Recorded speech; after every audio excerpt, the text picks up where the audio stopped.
안녕하세요. 한 주간의 주요 정책과 경제 이슈를 한눈에 짚어보는 위클리 이슈 포커스 시간입니다. 오늘은 한다원, 박소연 아나운서와 함께하겠습니다. 안녕하세요. 안녕하세요.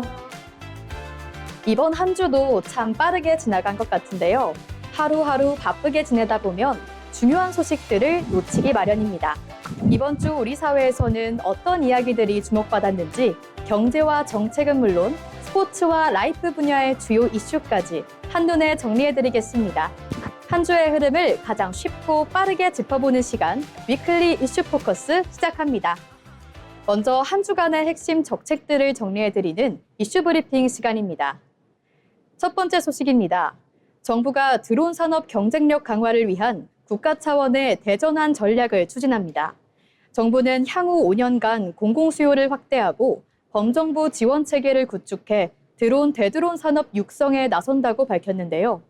공공수요 창출과 기술 개발, 인증체계 구축 등을 통해 국내 드론 산업의 경쟁력을 높이겠다는 계획입니다. 정부는 이를 바탕으로 글로벌 시장에서 K-드론 산업의 입지를 강화해 나갈 방침입니다. 다음 소식입니다. 우리 기업들이 참여한 팀코리아가 미국 대형 해양 플랜트 건설 사업 수주에 성공했습니다. 이번 사업은 약 4조 원 규모의 부유식 액화 천연가스 설비 건설 프로젝트인데요. 국내 기업의 친환경 기술이 적용되며 건설부터 운영까지 참여하는 투자 개발형 사업으로 추진될 예정입니다. 정부는 이번 수주가 해외 에너지 인프라 시장 진출 확대와 국내 기업 경쟁력 강화에 도움이 될 것으로 기대하고 있습니다. 다음 소식입니다. 정부가 사우디아라비아와 에너지 협력 강화에 나섭니다. 산업통상자원부는 사우디 국영석유회사 아람코와 원유 수급과 자원안보 협력 방안을 논의했다고 밝혔는데요. 양측은 전략 비축유와 저장 인프라 활용 등 에너지 안보 협력 가능성을 모색하기로 했습니다. 정부는 안정적인 에너지 공급망 확보와 함께 우리 기업의 중동 지역 플랜트 사업 참여 확대도 지원할 계획입니다. 이렇게 여러 정책 소식 계속해서 저희와 함께 살펴보시겠습니다. 다음으로 한다원 아나운서, 어떤 소식 준비하셨을까요? 네, 첫 번째 소식입니다. 새 정부가 공식 출범하면서 경제정책의 방향성에 대한 관심이 높아지고 있습니다. 정부는 경기 회복과 민생 안정, 그리고 미래 성장 동력 확보를 핵심 과제로 내세우고 있는데요. 특히 인공지능, 반도체, 바이오 등 첨단 산업 육성을 통해 국가 경쟁력을 높이겠다는 구상을 하고 있습니다. 시장에서는 추가 경정 예산 편성 여부와 규모, 기업 투자 활성화를 위한 지원책, 그리고 부동산 가계부채 관련 정책 방안화에 주목하고 있습니다. 최근 국내 경제는 수출 회복세가 나타나고 있지만 내수 부진과 자영업자 부담은 여전히 과제로 남아있는데요. 이에 따라 새 정부가 어떤 방식으로 성장과 민생이라는 두 과제를 동시에 해결해야 할지 관심이 쏠리고 있습니다. 전문가들은 정책 방향 자체도 중요하지만 실제 실행 속도와 구체적인 재원 마련 방안이 향후 경제 흐름을 결정할 핵심 요소가 될 것으로 보고 있습니다. 다음 소식입니다. AI 산업을 둘러싼 글로벌 경쟁이 더욱 치열해지고 있습니다. 생성형 AI를 넘어 제조업과 로봇, 자율주행, 헬스케어 등 산업 전반으로 AI 기술이 확산되면서 기업들의 투자 경쟁도 가속화되고 있는데요. 국내 기업들도 발빠르게 대응하고 있습니다. 최근에는 엔비디아와 국내 대기업 간 협력 가능성이 시장의 관심을 받으며 관련 종목들이 강세를 보이기도 했습니다. 특히 AI 데이터 센터 구축과 고성능 반도체, AI 모델 개발 역량이 기업 경쟁력을 좌우하는 핵심 요소로 꼽히고 있습니다. 전문가들은 앞으로 AI를 단순한 기술이 아니라 기업의 생산성과 수익성을 결정하는 핵심 인프라로 봐야 한다고 설명했습니다. 실제로 글로벌 빅테크 기업들은 올해도 대규모 AI 투자 계획을 이어가고 있는데요. 국내 기업들 역시 기술 개발과 인재 확보에 적극 나서면서 AI 경쟁에서 우위를 확보하기 위한 전략을 펼치고 있습니다. AI가 새로운 성장 동력으로 자리 잡는 가운데 앞으로 어떤 기업이 기술력과 사업화 능력을 동시에 확보할 수 있을지 시장에 관심이 집중되고 있습니다. 지금까지 이슈 브리핑이었습니다. 네, 정부의 경제 정책 방향, 그리고 AI 경쟁 시대 속 기업들의 생존 전략에 대해서 살펴봤습니다. 이어서 박소연 아나운서, 어떤 소식 준비하셨을까요? 네, 첫 번째 소식입니다. 대통령실이 지방선거 과정에서 발생한 투표용지 부족 사태와 관련해 원인 규명과 재발 방지 대책 마련을 주문했습니다. 이재명 대통령은 수석 보좌관 회의에서 선거 관리 과정에 납득하기 어려운 허점이 발생했다며 매우 큰 유감을 표했습니다. 특히 서울 일부 지역에서 투표용지가 부족해 유권자들이 혼란과 불편을 겪은 점을 언급하며 국민의 참정권 행사 과정에서 이러한 문제가 발생한 것은 매우 안타까운 일이라고 밝혔습니다. 또 모든 국가기관이 국민의 참정권이 온전히 보장될 수 있도록 철저히 준비해야 할 책임이 있다고 강조했습니다. 이 대통령은 관계기관의 문제 발생 경위를 명확히 조사하고 원인을 투명하게 밝힐 것을 지시했습니다. 아울러 책임이 확인될 경우 상응하는 조치가 필요하다고 밝혔습니다. 또 국민의 참정권이 훼손되는 일이 다시는 발생하지 않도록 신뢰할 수 있는 개선 대책을 조속히 마련해야 한다고 강조했습니다. 다음 소식입니다. 농림축산식품부가 농업인과 임업인의 안전사고를 줄이기 위한 농림 분야 안전관리 종합 대책을 추진합니다.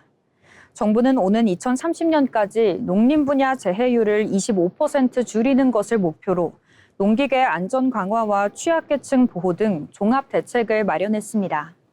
농기계 전복이나 끼임 사고가 발생하면 사고 정보를 119에 자동 연계하는 시스템을 운영하고 안전구조물 의무 설치 대상도 확대할 계획입니다. 또 안전벨트 미착용 경보장치를 도입하고 산림 분야 벌목 작업 안전관리도 강화합니다. 이와 함께 축사와 농산물 유통시설 안전관리를 강화하고 고령농과 여성농, 외국인 노동자를 위한 맞춤형 안전지원과 교육도 확대할 예정입니다. 농림축산식품부는 현장에서 체감할 수 있는 안전대책을 지속적으로 추진해 농업인과 임업인의 생명과 안전을 지켜나가겠다고 밝혔습니다. 지금까지 이슈브리핑이었습니다.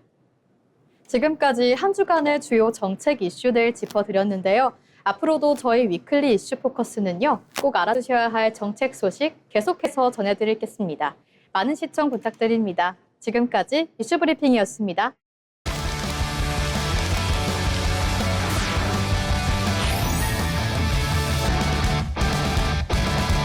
이번 시간은 우리의 미래를 바꾸는 산업들을 탐구하는 산업백과 시간입니다. 한다원 아나운서, 오늘 어떤 산업 준비하셨을까요? 네, 오늘은 디지털 헬스케어 산업 소식입니다. 병원에 직접 가지 않고 스마트폰으로 진료 상담을 받고 손목에 찬 웨어러블 기기로 건강 상태를 실시간 확인하는 시대가 왔습니다. 의료와 디지털 기술이 결합한 디지털 헬스케어 산업이 빠르게 성장하고 있는데요. 오늘 산업백과에서는 의료 서비스의 패러다임을 바꾸고 있는 디지털 헬스케어 산업에 대해 알아보겠습니다. 디지털 헬스케어는 인공지능, 빅데이터, 클라우드, 사물 인터넷 등 첨단 기술을 활용해 질병을 예방하고 진단하며 건강을 관리하는 산업을 말합니다. 대표적으로 원격 의료, 건강관리 앱, 웨어러블 기기, AI 의료 영상 분석, 전자 의무 기록 시스템 등이 디지털 헬스케어 산업에 포함됩니다. 과거에는 병원 중심의 의료 서비스가 주를 이루었다면 이제는 개인이 일상 속에서 자신의 건강을 관리하는 방향으로 시장이 변화하고 있습니다. 디지털 헬스케어 산업이 성장하는 가장 큰 이유는 고령화와 만성질환 증가 때문입니다. 의료 수요는 빠르게 늘어나고 있지만 의료 인력은 한정돼 있는데요. 이에 따라 원격 모니터링과 AI 기반 진단 기술을 활용해 보다 효율적으로 의료 서비스를 제공하려는 움직임이 확대되고 있습니다. 여기에 AI 기술 발전과 스마트폰 보급 확대, 웨어러블 기기 확산도 산업 성장을 이끌고 있습니다. 시장 조사 업체들은 한국 디지털 헬스케어 시장이 향후 10년간 두 자릿수 이상의 성장세를 이어갈 것으로 전망하고 있습니다. 일부 전망에 따르면 국내 디지털 헬스케어 시장은 2024년 약 55억 달러 규모에서 2035년 400억 달러 이상으로 성장할 것으로 예상하고 있습니다. 글로벌 시장 역시 빠르게 확대되고 있는데요. 전 세계 디지털 헬스 시장은 2030년 이후 수천억 달러 규모로 성장할 것으로 전망되며 AI 의료 시장 역시 연평균 30% 이상의 고성장을 이어갈 것으로 보고 있습니다. 국내에서는 AI 의료 영상 분석 기업인 루닛, 뷰노 등이 대표적인 디지털 헬스케어 기업으로 꼽힙니다. 이들 기업은 AI를 활용해 암이나 질환을 조기에 발견하는 솔루션을 개발하며 해외 시장 진출도 확대하고 있습니다. 또한 삼성전자와 같은 대기업들도 스마트워치와 헬스 플랫폼을 통해 디지털 헬스케어 시장 공략에 나서고 있습니다. 전문가들은 앞으로 디지털 헬스케어가 단순 건강관리 서비스를 넘어 개인 맞춤형 의료 시대를 이끌 것으로 전망하고 있습니다. AI가 진단을 돕고 AI 기기가 건강 상태를 실시간으로 모니터링하며 환자들은 집에서도 의료 서비스를 받을 수 있는 환경이 점차 확대될 것으로 보이는데요. 다만 개인정보 보호와 의료 데이터 활용, 규제 개선 등은 여전히 해결해야 할 문제로 남아 있습니다. 의료와 AI, 빅데이터가 만나고 있는 디지털 헬스케어 산업, 고령화 사회와 기술 발전이라는 흐름 속에서 미래 의료 산업의 핵심 성장 동력으로 주목받고 있습니다. 지금까지 산업백과였습니다. 이제는 건강관리도 인공지능이 도와주는 시대가 됐다는 게 새삼 놀랍게 느껴지는데요. 이렇게 달라지는 세상의 모습은 막연한 느낌이 아니라 실제 숫자와 통계에서도 확인할 수 있습니다. 이어서 정확한 데이터로 트렌드를 짚어보는 데이터픽 시간입니다. 박상우 아나운서가 전해드립니다. 숫자로 트렌드를 짚어보는 데이터픽 시간입니다. 여러분은 마지막으로 지갑을 열어보신 게 언젠가요? 카드도 아니고 스마트폰도 아니고 직접 현금을 꺼내서 계산한 게 마지막으로 언제였는지 떠올리기가 쉽지 않으신 분들이 많을 겁니다. 오늘 데이터픽은 우리 일상에서 조용히 사라지고 있는 현금 이야기입니다. 한국은행이 올해 발표한 지급수단 이용행태 조사에 따르면 지난해 전체 결제에서 현금이 차지하는 비중은 15.9%였습니다. 2013년까지만 해도 41.3%였던 것과 비교하면 10년 만에 절반 이하로 내려앉은 겁니다.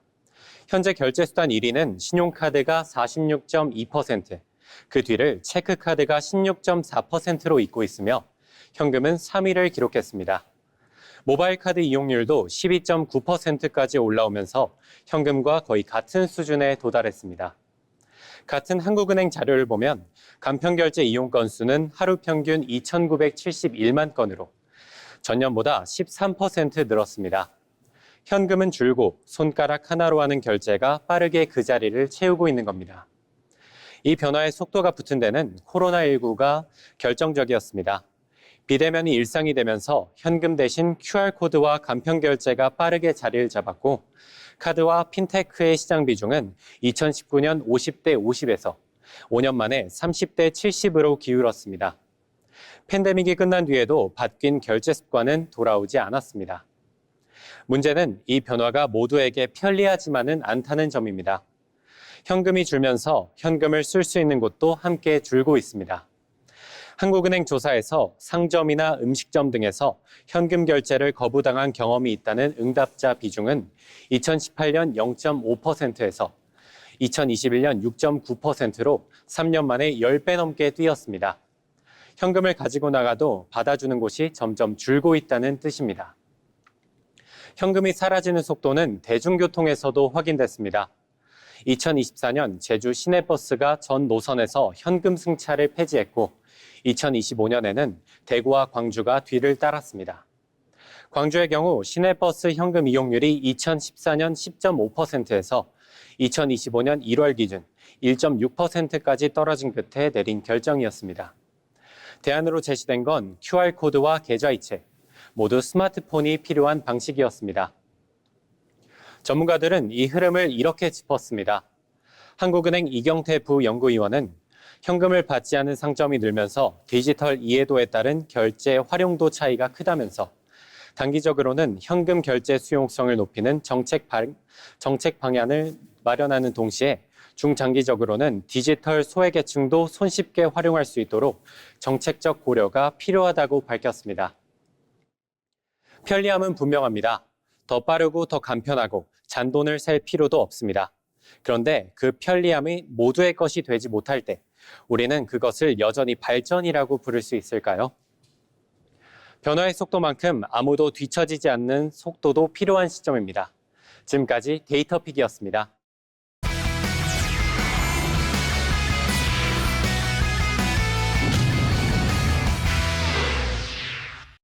이번 시간은 세상을 바꾸는 기술의 흐름을 짚어드리는 테크노트 시간입니다. 박소연 아나운서, 오늘 어떤 기술 준비하셨을까요? 네, 오늘 테크노트에서 다룰 기술은 최근 구글 리서치가 전 세계에 무료로 전격 공개한 AI 기반 수문학 모델링 프레임워크입니다. 쉽게 말해 구글이 자랑하는 실시간 홍수 예측 플랫폼인 플러드허브의 핵심 인공지능 기술인데요. 구글은 지난 3일 이 첨단 기술의 핵심 소스 코드를 전 세계 누구나 제약 없이 사용할 수 있도록 오픈소스로 전격 선언하며 깃허브에 공개했습니다. 막대한 개발 비용이 투입된 재난방어 AI 기술을 인류의 안전을 위해 전 세계 사회에 환원한 사례로 큰 주목을 받고 있습니다. 그렇다면 이 AI는 어떤 원리로 홍수를 정확하게 예측하는 걸까요? 핵심은 인간의 기억 능력을 본뜬 장단기 메모리라는 인공지능 신경망 구조에 있습니다. 이 AI 시스템은 강수량과 기온 같은 기상 예측 데이터는 물론 해당 지역의 토양 상태, 지형적 특성 등 땅이 물을 얼마나 흡수하는지에 대한 복잡한 환경 인자들을 모두 입력받습니다. 그리고 시간이 흐름에 따라 강물이 불어나는 실시간 수량 변화를 스스로 계산해냅니다. 기존 컴퓨터 시뮬레이션 방식보다 훨씬 방대한 양의 데이터를 정밀하게 학습하기 때문에 홍수 발생 가능성을 높은 확률로 사전 예측할 수 있습니다. 특히 기습적인 폭우 상황에서도 과거의 누적된 패턴을 바탕으로 수위 변화를 영리하게 유추해내는 것이 이 기술의 가장 큰 장점입니다. 여기에 효과적인 기술적 장치가 하나 더 더해졌습니다. 구글은 전 세계 하천 데이터가 집약된 카라반 데이터셋을 통해 이 AI를 먼저 표준 학습시켰습니다. 국가마다 혹은 지역마다 하천의 폭이나 지형적 특성이 완전히 다르기 때문에 하나의 AI 모델만으로는 현장 적용에 한계가 있을 수밖에 없는데요. 구글은 각국의 기상기관이 이 AI 시스템을 도입한 뒤 자신들 지역의 고유 관측 데이터와 수문 정보를 추가해 미세 조정할 수 있게 설계했습니다. 이를 통해 각 지역 환경에 완벽히 최적화된 맞춤형 홍수 예보 시스템을 구축할 수 있게 됐습니다. 구글은 기술 고도화를 거친 2세대 모델도 함께 공개했는데요. 이 모델은 유럽 중기예보센터의 예보와 미국 항공우주국의 위성 광우 관측 데이터 등 공신력 있는 글로벌 기상 정보를 종합적으로 분석합니다. 실제 검증 결과 관측 장비가 잘 갖춰진 유역에서는 예측 가능 기간을 최대 6일이나 더 늘렸고 장비가 없어 데이터가 부족한 오지나 미관측 지역에서도 무려 하루 먼저 홍수를 정확히 경고하는 성과를 냈습니다. 실제로 유럽의 체코 수문 기상연구소는 이 구글 프레임워크를 전격 도입해 기존 시스템과의 비교 검증을 마쳤으며 국제 표준 예보 플랫폼과 연동해 실제 행정 예보에 활용하고 있습니다. 구글이 이토록 가치 있는 첨단 기술을 전면 개방한 배경에는 바로 개방형 과학 정신이 자리 잡고 있습니다. 기후재난은 한 기업의 기술 독점보다 전 세계의 데이터와 연구가 결합될 때 가장 효과적으로 막을 수 있다는 판단 때문입니다. 이에 대해 세계기상기구 역시 예산과 인프라 부족으로 홍수 예보에 어려움을 겪던 기후 취약국가와 개발도상국에 강력한 재난방어 무기가 생겼다며 높이 평가했습니다. 기업의 상업적 이익을 넘어 인류의 생명과 안전을 지키기 위해 기술의 장벽을 허문 구글의 인공지능 기술, 앞으로 전 세계 기후 위기 대응에 든든한 초석이 되기를 기대해 봅니다. 첨단 기술이 상업적 이익을 넘어 공익적 가치와 결합할 때 기후 위기 대응을 위한 국제적 연대 역시 더욱 힘을 얻을 것으로 보입니다. 지금까지 테크노트였습니다. 첨단 기술이 기업의 이익을 넘어서 사람들의 안전과 공익을 위해 활용될 수 있다는 점이 참 인상 깊습니다. 결국 이렇게 세상을 바꾸는 기술의 시작에는 새로운 가능성에 도전하는 사람들이 있기 마련입니다. 이어서 기술로 혁신을 주도하는 인물을 소개하는 테크인 시간입니다. 오늘은 어떤 분을 만나볼 수 있을까요? 김하늘 아나운서가 전해드립니다. 기술 산업 속 인물들의 이야기와 흐름을 짚어보는 테크인 시간입니다. 오늘 테크인에서 만날 주인공은 한때 곧 사라질 회사라는 가혹한 평가를 받던 기업을 세계 최고의 반도체 기업 중 하나로 당당히 되살린 인물, 바로 AMD의 CEO 리사소입니다. 오늘날 AI 혁명 시대에 가장 주목받는 기업은 단연 엔비디아입니다. 하지만 그 뒤에는 엔비디아의 독주를 막아서며 새로운 경쟁 구도를 만들어낸 AMD라는 무서운 추격자가 있습니다. AMD는 실리콘밸리의 역사와 함께 해온 미국의 전설적인 반도체 기업입니다. CPU 시장에서는 인텔과 GPU 시장에서는 엔비디아와 동시에 맞서 싸우는 글로벌 반도체 역사상 유일무이한 포지션의 기업이기도 합니다. 흥미로운 점은 불과 10여 년 전까지만 해도 AMD가 시장에서 존재감을 잃어가고 있었던 기업이라는 사실입니다. 당시 CPU 시장은 인텔이 장악하고 있었고 그래픽 반도체 시장에서는 엔비디아가 압도적인 우위를 차지하고 있었습니다. 당시 AMD의 실적은 악화됐고 투자자들 사이에서는 AMD가 과연 살아남을 수 있을까 하는 의문까지 나올 정도였습니다. 그리고 바로 그 절망적인 시점이었던 2014년, 한 엔지니어가 AMD의 새로운 구원투수로 CEO 자리에 오르게 됩니다. 그 인물이 바로 리사수였습니다. 대만에서 태어나 어린 시절 미국으로 이주한 그녀는 어릴 적부터 기계를 분해하고 원리를 탐구하는 것을 유난히 좋아했다고 합니다. 이후 전기공학을 전공하고 반도체 연구자로 커리어를 시작했으며 IBM과 여러 글로벌 기업을 거쳐 마침내 위기의 AMD에 합류하게 됩니다. 당시 많은 사람들은 AMD가 살아남기 위해서 비용을 줄이고 규모를 축소해야 한다고 조언했습니다. 하지만 리사소의 선택은 완전히 달랐습니다. 그녀는 당장 눈앞의 생존보다 장기적인 기술 경쟁력에 회사의 사활을 걸었습니다. 비핵심 사업을 과감히 정리한 돈으로 연구 개발에 집중했고 특히 새로운 CPU 아키텍처 개발에 끊임없는 투자를 이어왔습니다. 그 뚝심 있는 결과로 탄생한 것이 바로 그 유명한 라이젠입니다. 사실 라이젠 이전의 AMD CPU는 성능이 떨어지고 발열이 심하다는 단점이 있었습니다. 인텔의 적수가 되지 못했죠. 하지만 리사수가 만든 라이젠은 젠 아키텍처라는 완전히 새로운 설계를 했습니다. 하나의 칩에 더 많은 계산 코어를 효율적으로 집어넣는 혁신적인 구조를 설계한 것입니다. 그 결과 라이젠은 경쟁사 제품보다 훨씬 더 많은 코어를 탑재하고도 가격은 절반 수준으로 출시되는 파격을 선보였습니다. 컴퓨터로 복잡한 영상 편집을 하거나 고사양 게임을 즐기는 전 세계 소비자들은 열광했고 AMD는 CPU 시장의 판도를 완전히 뒤흔들어 놨습니다.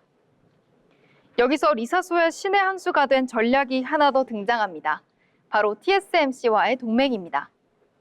이사수는 반도체를 직접 생산하는 대신 설계에만 집중하는 팹리스 전략을 선택한 건데요. 자신들이 가장 잘할 수 있는 설계에 올인하고 생산은 최고의 파트너에게 맡긴 이 판단은 AMD를 무서운 성장 궤도에 올라놨습니다. 리사수는 반도체 업계에서 가장 영향력 있는 여성으로 불립니다. 미국 타임지는 2024년 리사수를 올해의 CEO로, 25년에는 글로벌 AI 혁신을 이끈 올해의 인물로 선정하기도 했습니다. 아무리 견고한 독점 시장이라도 최고의 기술과 명확한 전략만 있다면 언제든 판을 뒤집을 수 있다는 것을 보여준 AMD. 엔비디아의 독주 속에서 앞으로 AMD가 써내려갈 AI 2라운드가 더욱 기대되는 이유입니다. 지금까지 테크인이었습니다. 오늘 만나본 AMD의 엔지니어 리사수처럼 혁신은 결국 사람으로부터 시작되는 것 같습니다. 앞으로도 테크인에서는 우리 삶을 바꿀 혁신가들을 계속해서 소개해드리겠습니다. 지금까지 테크인이었습니다.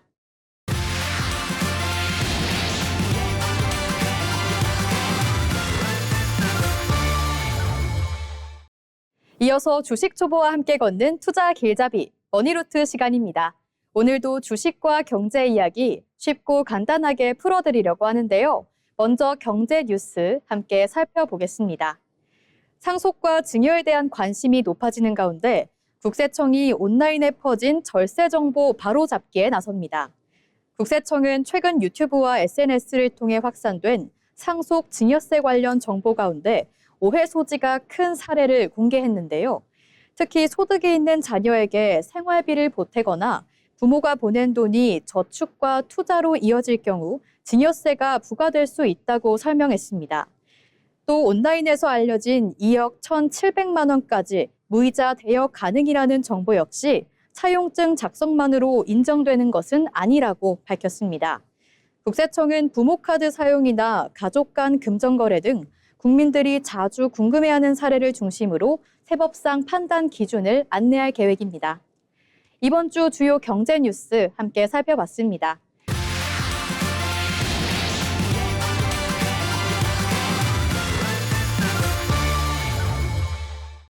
주린이를 위한 쉽고 친절한 주식 설명 시간 주린이 가이드입니다.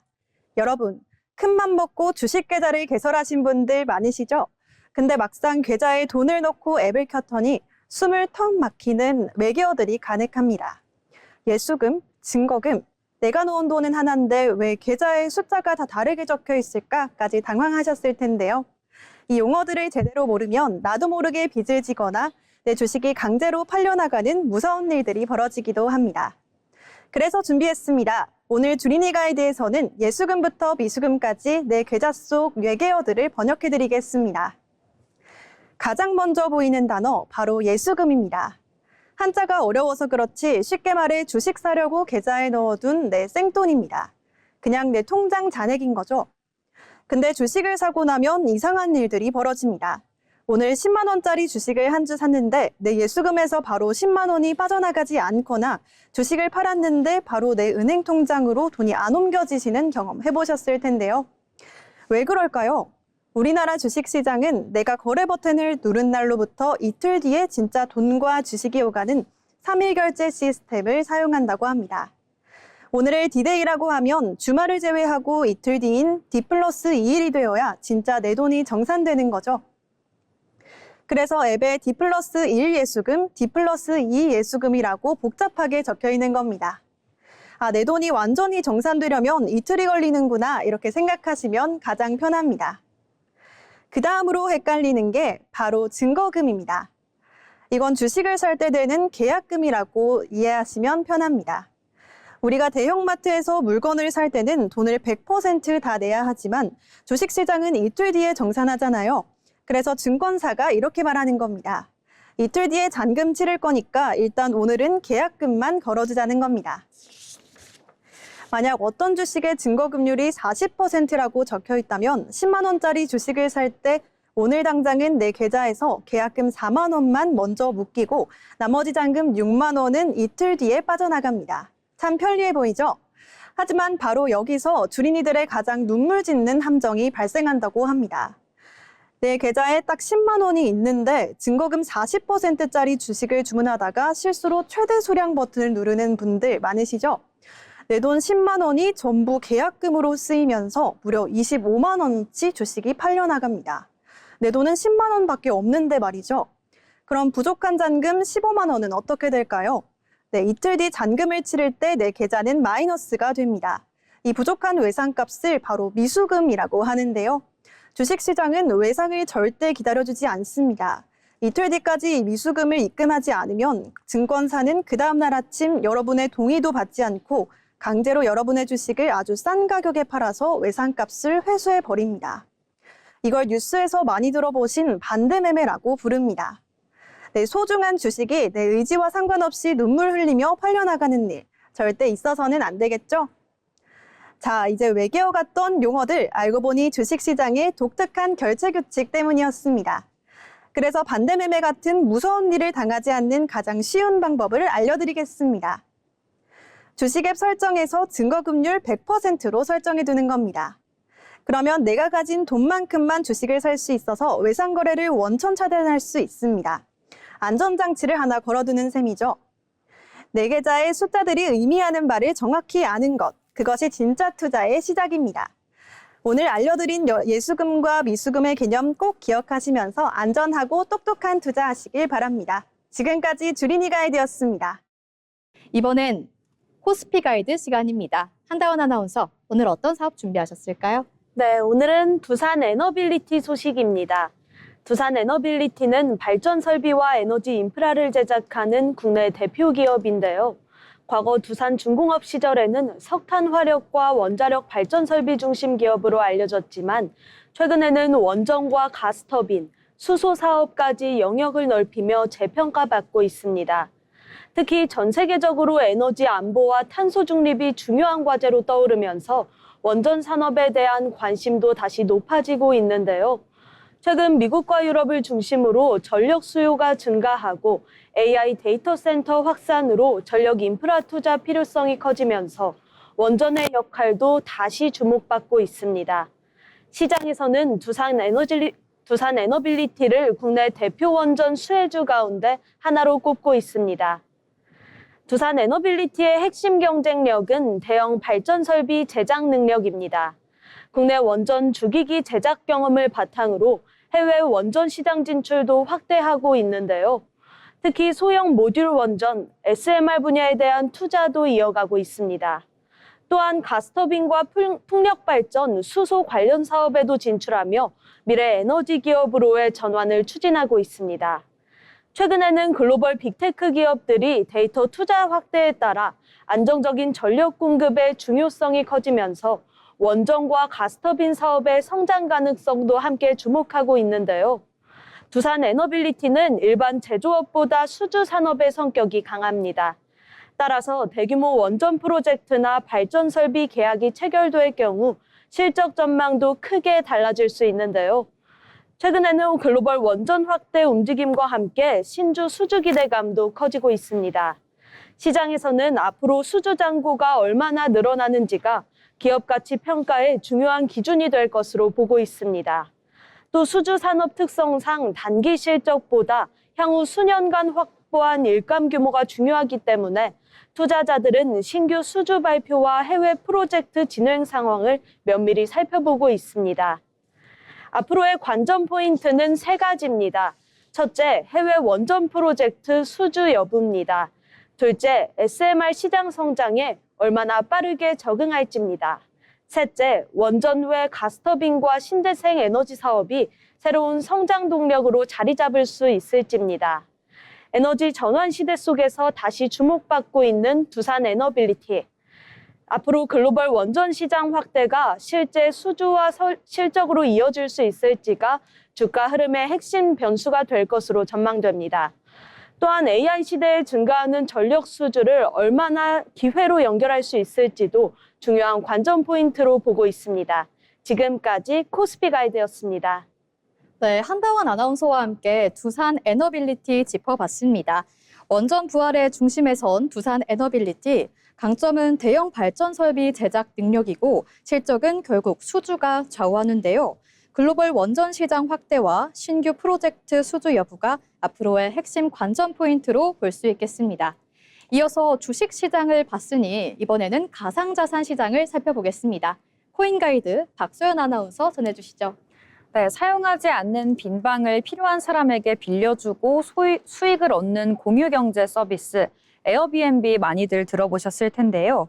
오늘 소개해드릴 기술은 이런 공유 경제 개념을 컴퓨터와 블록체인 세계로 확장한 기술입니다. 바로 탈중앙화 물리적 인프라 네트워크, 줄여서 DPN입니다.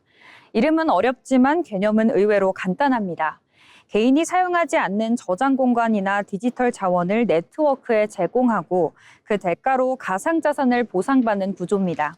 쉽게 말해 집에 남는 방을 빌려주듯 사용하지 않는 컴퓨터 자원을 필요한 곳과 공유하는 개념이라고 이해하시면 됩니다.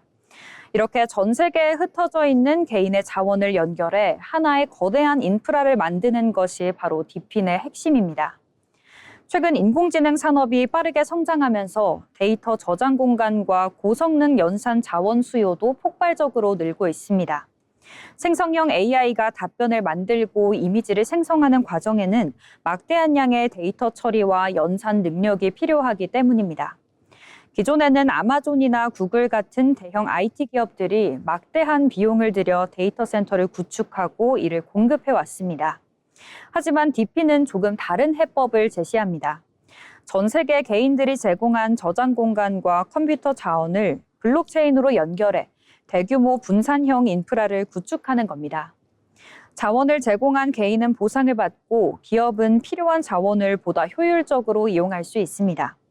특히 특정 기업의 자원이 집중되지 않고 네트워크 전체에 분산된다는 점이 인상적입니다. DP는 이렇게 인프라를 구축하는 방식 자체를 바꾸고 있는 새로운 모델로 주목받고 있습니다. DP는 더 이상 개념에 머무는 기술이 아닙니다. 실제로 영화와 게임 산업에서는 대규모 그래픽 작업을 처리하기 위해 분산형 렌더링 네트워크가 활용되고 있습니다. 영화 속 복잡한 시각 효과나 고사양 게임 그래픽을 구현하려면 엄청난 연산 능력이 필요한데요. 이때 여러 참여자의 자원을 연결해 작업을 분산 처리하는 방식이 새로운 대안으로 떠오르고 있습니다. 또 일부 프로젝트는 개인이 설치한 무선 장비를 연결해 통신망을 구축하거나 이용자들의 저장 공간을 연결해 분산형 클라우드 서비스를 제공하고 있습니다. 과거에는 기업이 직접 구축해야 했던 인프라를 수많은 참여자가 함께 만들어가는 새로운 방식인 셈입니다. 눈에 보이지 않던 블록체인 기술이 현실 산업의 기반을 뒷받침하는 영역으로 확장되고 있는 겁니다. DPN이 주목받는 이유는 단순히 새로운 가상자산 프로젝트이기 때문만은 아닐 겁니다. 그동안 블록체인 기술은 금융 서비스나 디지털 자산 거래 중심으로 활용돼 왔는데요. DP는 한 걸음 더 나아가 저장 공간과 연산 자원, 통신망 같은 현실의 인프라를 구축하는 데 활용되고 있습니다. 눈에 보이지 않던 블록체인 기술이 현실 세계의 문제를 해결하는 도구로 확장되고 있는 건데요. DP는 블록체인 기술이 현실 산업과 연결될 수 있다는 가능성을 보여주는 대표 사례로 평가받고 있습니다. 앞으로 가상자산 시장 역시 단순한 기대감보다 실제 활용성과 산업적 가치를 갖춘 프로젝트를 중심으로 재편될지 주목됩니다. 지금까지 코인 가이드였습니다.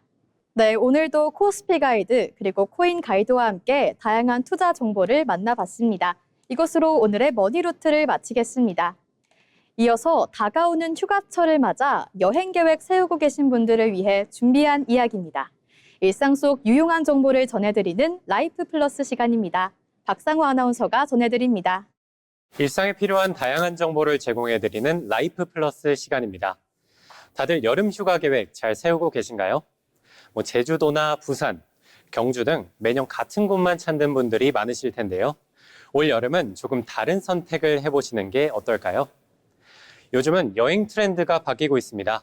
북적이는 유명 관광지 대신 조용하고 로컬 분위기가 살아있는 소도시로 향하는 사람들이 부쩍 늘었습니다. 트립닷컴이 분석한 2026년 여행 트렌드에서도 군산이나 통영 같은 국내 소도시들이 새로운 여행지로 주목받고 있다고 합니다. 한국관광공사 역시 올해 관광 키워드 중 하나로 체류형 소도시 관광을 꼽았습니다. 그럼 왜 소도시일까요? 유명 관광지는 사람이 너무 많아서 정작 쉬러 갔다가 지쳐 돌아오는 경우도 적지 않습니다. 반면 소도시는 줄을 서지 않아도 되고 예약 전쟁도 없고 그 지역 고유의 시간이 살아있기 때문입니다. 그리고 최근에는 SNS를 통해 현지인 추천 골목과 숨은 카페가 빠르게 공유되면서 이른바 언더독 여행지들이 빠르게 부상하는 흐름도 한몫하고 있다고 합니다. 그렇다면 올여름 어떤 소도시들이 주목받고 있을까요? 지금부터 4곳을 골라 소개시켜 드리겠습니다. 첫 번째로 소개할 곳은 강원도 동해시 묵호입니다. 오래된 항구마을과 감성적인 골목이 어우러진 곳으로 최근 SNS에서 일본 소도시 느낌이 난다는 입소문이 퍼지면서 빠르게 핫플로 자리 잡았습니다. 논골담길 벽화골목과 묵호 등대에서 바다를 바라보며 걷는 코스가 인기이고 항구 앞 횟집에서 즉석 화로회를 떠먹는 것도 묵호 여행에 빠질 수 없는 묘미입니다. 동서울 터미널에서 고속버스로 3시간 정도면 닿을 수 있어 당일치기도 충분히 가능한 여행지입니다. 두 번째로는 전북 군산입니다. 시간여행 도시라는 별칭이 있을 정도로 근대 건축물과 골목이 잘 보존된 곳입니다. 일제강점기 일본식 가옥이 그대로 남아있는 근대거리와 70년대 풍경이 살아있는 경암동 철길 마을은 젊은 여행자들에게 레트로 감성 명소로 자리 잡았습니다. 또 군산하면 빠질 수 없는 것들이 먹거리인데요. 1910년부터 이어온 이성당의 단팥빵과 짬뽕거리 그리고 간장게장 백반까지 미식 여행지로도 손색이 없습니다. 세 번째는 경남 통영입니다. 다도해의 섬들이 그림처럼 펼쳐지는 풍경은 국내 어디에서도 보기 힘든 장면입니다. 미륵산 케이블카를 타고 오르면 한려해상 국립공원이 한눈에 들어오고 스카이라인 루지를 타고 내려오는 코스도 인기입니다. 작은 김밥에 꼴뚜기 무침과 깍두기를 함께 내어주는 게 기본 세팅인 충무김밥도 인기인데요. 항구 근처 오래된 식당에서 바다를 보며 한 접시 드시는 걸 강력히 추천드립니다. 네 번째는 전북 고창입니다. 갯벌의 고인돌, 청운사의 청보리밥까지 다른 데서는 따로따로 봐야 할 것들이 고창에서는 한 코스에 다 들어옵니다. 특별히 뭔가를 해야 한다는 부담 없이 그냥 걷고 보고 먹다 보면 하루가 다 가는 도시입니다. 오래 머물수록 더 좋다는 말이 있는데 실제로 1박 2일 이상 묵고 가는 여행객이 꾸준히 늘고 있습니다. 유명 관광지에서 느끼는 빨리 봐야 한다는 조급함이 없다는 것. 그게 고창의 가장 큰 매력입니다. 이렇게 네 곳을 소개해드렸는데요. 사실 여행 계획을 세울 때 빠질 수 없는 게 바로 또 비용이죠. 반가운 소식이 또 하나 있습니다. 한국관광공사가 운영하는 반값 여행 대한민국을 활용하면 인구 감소 지역 소도시 여행 시 숙박, 식사, 체험의 비용을 50%, 최대 10만 원까지 환급받을 수 있습니다. 만 19세에서 34세 청년이라면 환급률이 70%까지 올라갑니다. 자세한 신청 일정은 지자체마다 다르니까요. 한국관광공사 대한민국 구석구석 홈페이지에서 미리 확인해 두시길 권해드립니다. 혼자 떠나도 좋고 둘이 떠나도 좋습니다. 사람이 치이지 않고 그 도시만의 속도로 걷는 여행. 올 여름엔 지도에서 조금 덜 알려진 곳으로 발길을 돌려보시는 것은 어떨까요? 생각보다 훨씬 좋은 풍경이 기다리고 있을 겁니다. 지금까지 라이프 플러스였습니다. 사람에 치이지 않고 여유를 즐길 수 있는 소도시 여행도 참 매력적인 선택이 될 것 같은데요. 이어서 분위기를 바꿔 스포츠 소식 만나보겠습니다. 스포츠 프리즘 최진영 아나운서가 전해드립니다. 스포츠 프리즘입니다. 2013년 류현진 선수가 KBO에서 메이저리그로 직행해서 큰 성공을 거둔 이후 많은 KBO 선수들이 꿈의 무대인 메이저리그에 진출했습니다.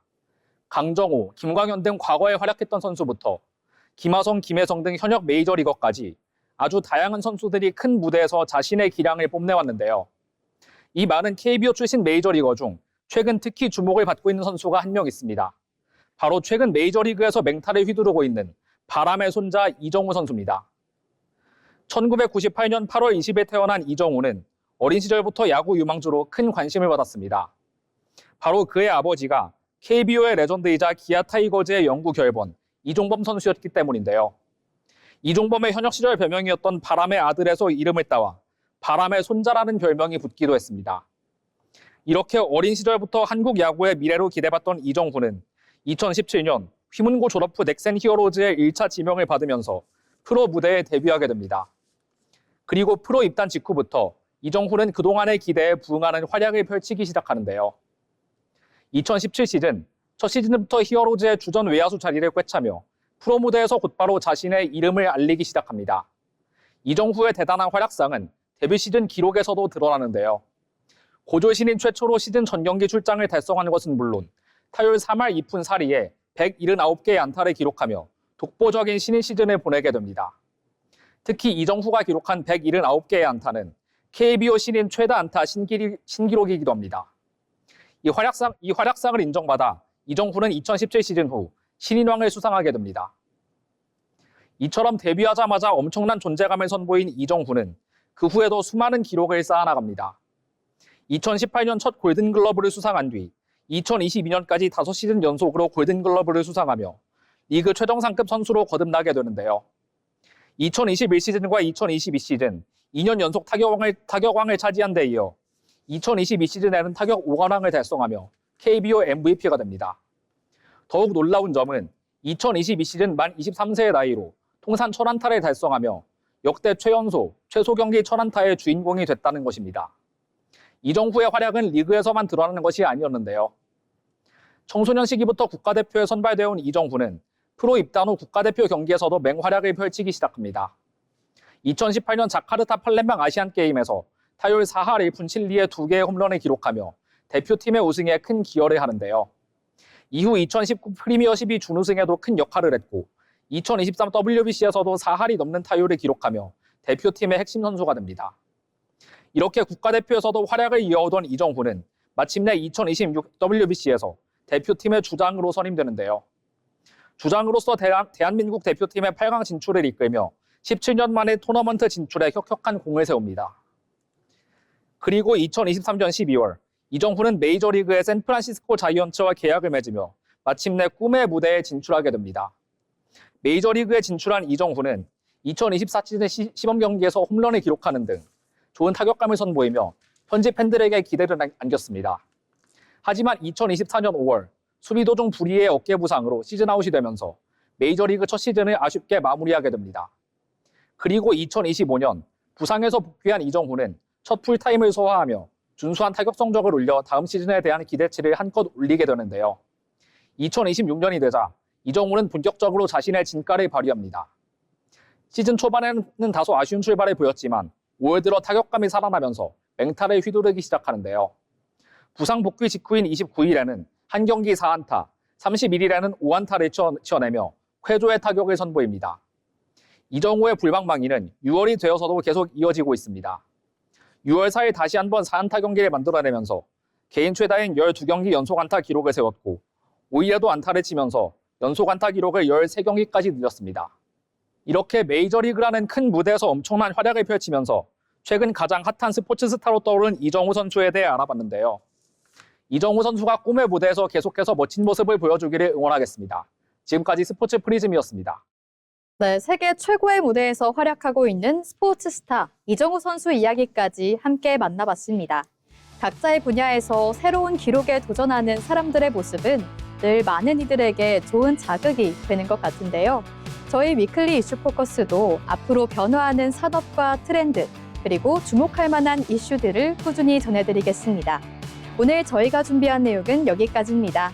다음 주에도 꼭 필요한 정보와 이야기로 찾아뵙겠습니다. 시청해주신 여러분 고맙습니다.